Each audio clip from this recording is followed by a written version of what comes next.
नमस्कार दोस्तों, स्वागत है आपका अपने यूट्यूब चैनल डेविड रतन एग्जाम स्टडी में। आज हमारा प्रैक्टिस सेट रहने वाला है शिक्षण कौशल और बाल मनोविज्ञान से संबंधित। तो इसमें हमारे 20 क्वेश्चन रहने वाले हैं जो हमारी पीटेट सुपर टेट और केवीएस परीक्षा के लिए बहुत ही महत्वपूर्ण और उपयोगी रहने वाले हैं। तो दोस्तों, वीडियो को अंत तक देखें, स्किप ना करें। यदि आप चैनल पर नए हैं तो चैनल को सब्सक्राइब जरूर कर लें, साथ में बेल आइकन दबाना ना भूलें। और आज हम फिर से एक बेहतरीन प्रैक्टिस सेट लेकर आपके साथ डिस्कस करने वाले हैं, तो वीडियो के अंत तक बने रहें। तो दोस्तों, आइए शुरू करते हैं हम आज का अपना प्रैक्टिस सेट। आज का हमारा फर्स्ट क्वेश्चन है प्रैक्टिस सेट का, निम्न में से किस सूत्र का संबंध आगमन विधि से है। तो बताएंगे दोस्तों, आगमन विधि से किस सूत्र का संबंध है। ऑप्शन नंबर ए ज्ञात से अज्ञात की ओर, ऑप्शन नंबर बी स्थूल से सूक्ष्म की ओर, ऑप्शन नंबर सी विशिष्ट से सामान्य की ओर, ऑप्शन नंबर डी मूर्त से अमूर्त की ओर। तो फर्स्ट का हमारा राइट आंसर हो जाएगा ऑप्शन नंबर सी, विशिष्ट से सामान्य की ओर। विशिष्ट से सामान्य की ओर हमारा हो जाएगा आगमन विधि का सूत्र। तो ऑप्शन नंबर सी हमारा राइट हो जाएगा। और आगमन विधि में क्या होता है, पहले उदाहरण दिए जाते हैं, पहले उदाहरण, उसके बाद नियम बताया जाता है। आगमन विधि का ये ध्यान रखेंगे इसको। आइए दोस्तों, बढ़ते हैं अगले क्वेश्चन पर।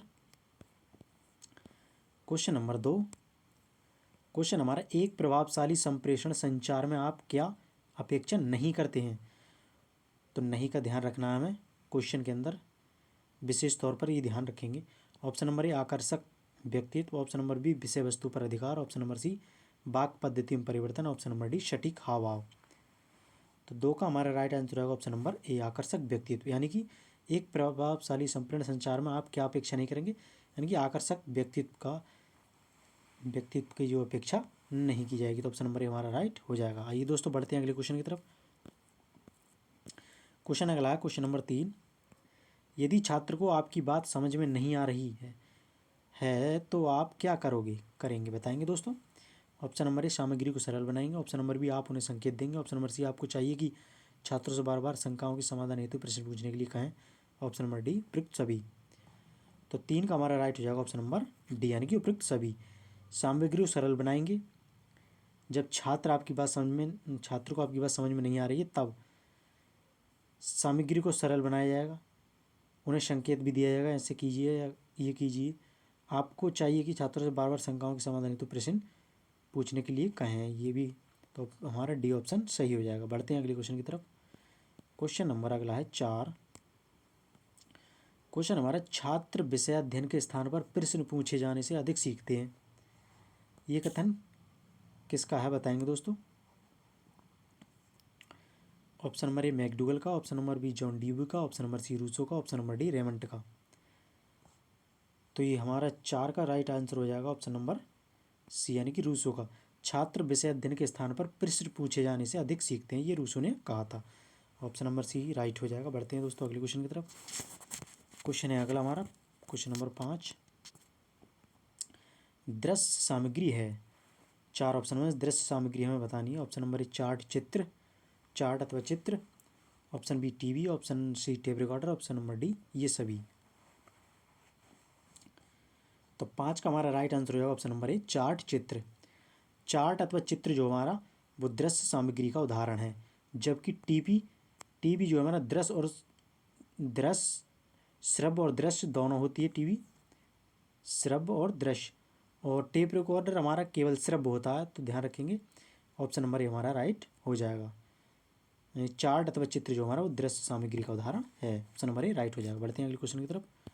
क्वेश्चन अगला है हमारा क्वेश्चन नंबर 6, उस पुस्तक का नाम बताइए जिसमें टॉलेमी ने प्रक्षेपों का वर्णन किया था। ऑप्शन नंबर ए एनासेम, option b Geographia, option number c क्लाइमेटा, ऑप्शन नंबर डी इनमें से कोई नहीं। तो बताएंगे दोस्तों 6 का हमारा राइट आंसर। तो 6 का राइट आंसर हो जाएगा हमारा ऑप्शन नंबर बी, यानी कि जियोग्राफिया। जियोग्राफा में टॉलेमी ने प्रक्षेपों का वर्णन किया है। तो ऑप्शन नंबर बी हमारा राइट हो जाएगा। आइए दोस्तों अगले क्वेश्चन की तरफ बढ़ाते हैं। क्वेश्चन अगला है हमारा क्वेश्चन नंबर 7। क्वेश्चन हमारा, शिक्षण सूत्र का प्रभाव किस पर पड़ता है। ऑप्शन नंबर ए शिक्षक पर, ऑप्शन नंबर ई पाठ्यक्रम पर, ऑप्शन सी शिक्षार्थी पर, ऑप्शन डी शिक्षण पर। तो बताएंगे दोस्तों ऑप्शन नंबर कौन सा हमारा सही हो जाएगा। शिक्षण सूत्र का प्रभाव जो किस पर पड़ता है, तो हमारा राइट आंसर हो जाएगा 7 का ऑप्शन नंबर डी, यानी कि शिक्षण पर। शिक्षण सूत्र का डायरेक्ट प्रभाव पड़ता है हमारा शिक्षण पर पड़ता है। शिक्षण सूत्र के माध्यम से अगर हम शिक्षण करेंगे तो शिक्षण पर बहुत अच्छा प्रभाव पड़ता है। तो ऑप्शन नंबर डी हमारा राइट हो जाएगा। बढ़ते हैं अगले क्वेश्चन की तरफ। क्वेश्चन अगला है 8। एक ही मानचित्र पर नगरीय एवं ग्रामीण जनसंख्या को एक साथ प्रदर्शित करने के लिए कौन सी विधि सर्वश्रेष्ठ है, बताएंगे दोस्तों। मानचित्र पर नगरीय एवं ग्रामीण जनसंख्या को एक साथ प्रदर्शित करने के लिए कौन सी विधि सर्वश्रेष्ठ रहेगी। ऑप्शन नंबर ए छाया विधि, ऑप्शन नंबर बी बिंदु विधि, ऑप्शन नंबर सी आलेख विधि, option number d Sten De Geer विधि, बताएंगे दोस्तों। तो 8 का हमारा राइट आंसर होगा option number d Sten De Geer विधि। स्टैंडी गियर विधि जो हमारी नगरीय ग्रामीण जनसंख्या को एक साथ प्रदर्शित करने के लिए सर्वश्रेष्ठ विधि है। तो डी हमारा राइट हो जाएगा। आइए दोस्तों बढ़ते हैं अगले क्वेश्चन की तरफ। Question number 9। क्वेश्चन है दोस्तों, श्यामपट्टा अभियान कब लागू हुआ था। ऑप्शन नंबर ए वर्ष 1960 में, ऑप्शन बी 1990 में, ऑप्शन सी वर्ष 1986, ऑप्शन डी वर्ष 1972। तो 9 का हमारा राइट आंसर है ऑप्शन नंबर सी, यानी कि वर्ष 1986 में जो है श्यामपट्टा अभियान लागू हुआ था। ऑप्शन नंबर सी हमारा राइट हो जाएगा। बढ़ते हैं अगले क्वेश्चन की तरफ। Question number 10। क्वेश्चन है, विशेषताओं के आधार पर शिक्षण सिद्धांतों का कौन सा कार्य नहीं है।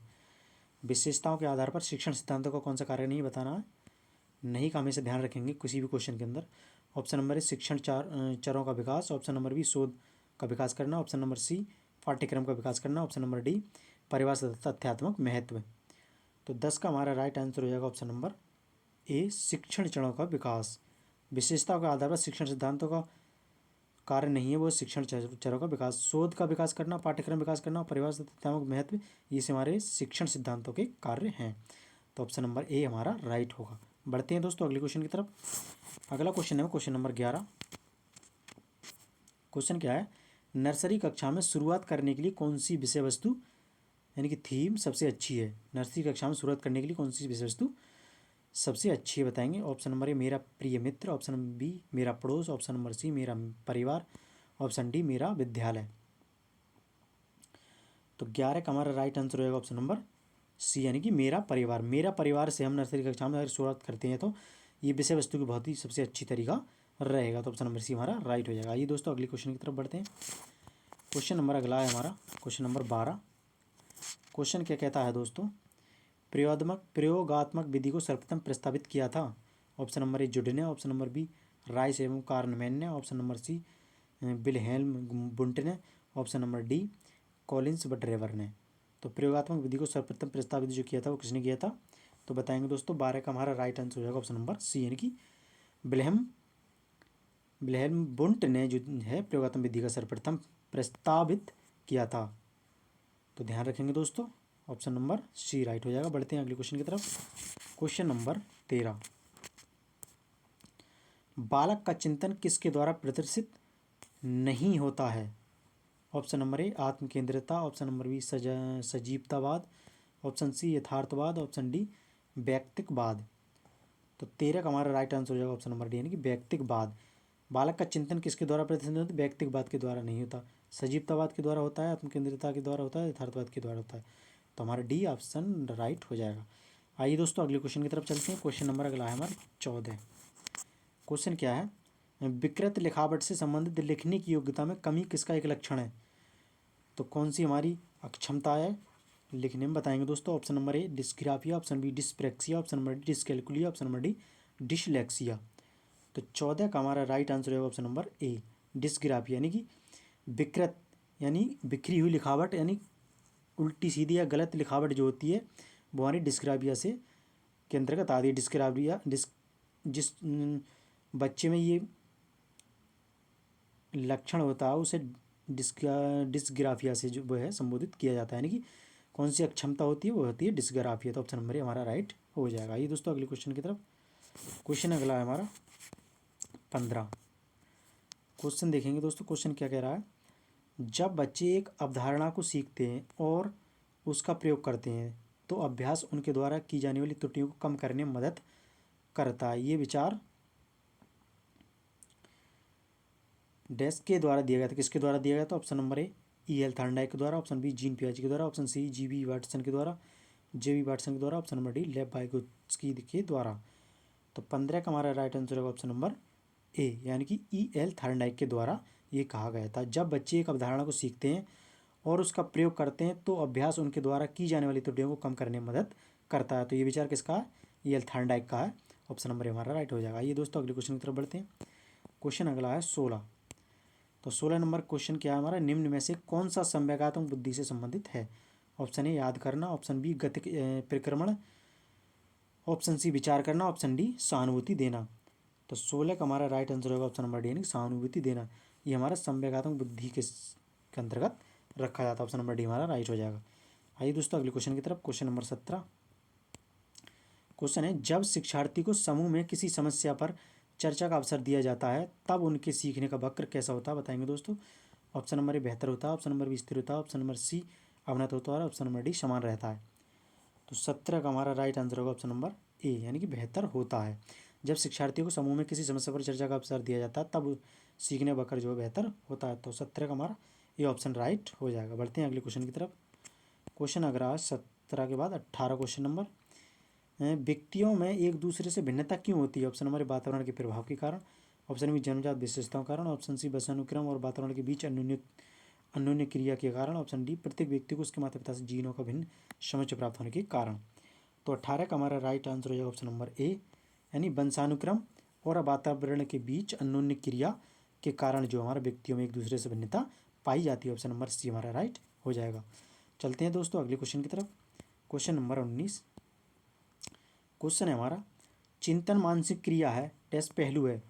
चिंतन मानसिक क्रिया का पहलू है, कौन सा पहलू बताएंगे? ऑप्शन नंबर ज्ञानात्मक, ऑप्शन नंबर भावात्मक, ऑप्शन नंबर सी क्रियात्मक, ऑप्शन नंबर डी इनमें से कोई नहीं।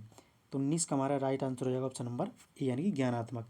चिंतन मानसिक क्रिया का ज्ञानात्मक पहलू हो जाएगा। तो ऑप्शन नंबर ए हमारा राइट हो जाएगा। बढ़ते हैं दोस्तों अगले क्वेश्चन की तरफ। अगला क्वेश्चन है क्वेश्चन नंबर 20। आज के प्रैक्टिस सेट का हमारा लास्ट क्वेश्चन। क्वेश्चन क्या है?